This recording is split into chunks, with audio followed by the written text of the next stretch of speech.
નવી civil medical કોલેજના તબીબી વિદ્યાર્થી હર્ષ પંડ્યાના આપઘાત મામલે બ્રહ્મ સમાજ દ્વારા સુરત પોલીસ કમિશનરને આવેદનપત્ર પાઠવવામાં આવ્યું હતું।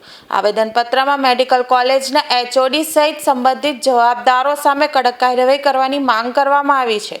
સમાજ દ્વારા કસૂરવાર 4 તબીબોને કાયમી સસ્પેન્ડ કરવાની પણ માંગ કરવામાં આવી છે। ઉપરાંત એન્ટી રેગિંગ સ્ક્વોડની કામગીરી સામે પણ સવાલો ઉઠાવવામાં આવ્યા છે।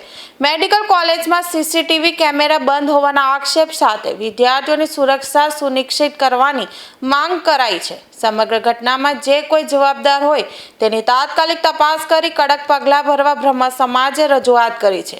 ઘટનાને લઈને જવાબદારો સામે કાર્યવાહી થાય તેવી માંગ કરવામાં આવી છે। હું સીમા વ્યાસ બ્રહ્મ સમાજ દક્ષિણ ગુજરાતના અગ્રણી છું।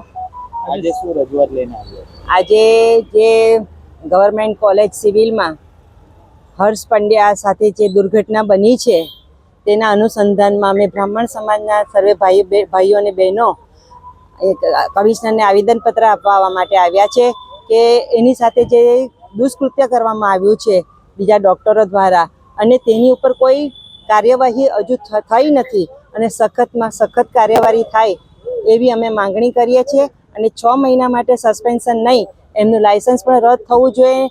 જેમ આ છોકરાનો જીવ ગયો છે તેમ એ લોકો સાથે પણ ન્યાય મળવો જોઈએ ને એની સાથે પણ એ વસ્તુ બનવી જોઈએ કે એને ખ્યાલ આવે કે રેગિંગ કરવાથી શું થાય છે ને રેગિંગ હવે આ બંધ જ થવું જોઈએ। કોલેજોમાં પણ આ નિર્ણય લેવાવો જોઈએ કે રેગિંગ કરવાથી છોકરાઓની જાન જાય છે, ડિપ્રેશનમાં આવે છે, તો આ રેગિંગ પ્રથા પણ કોલેજોને બંધ કરવી જોઈએ એવું અમારું માંગણી છે।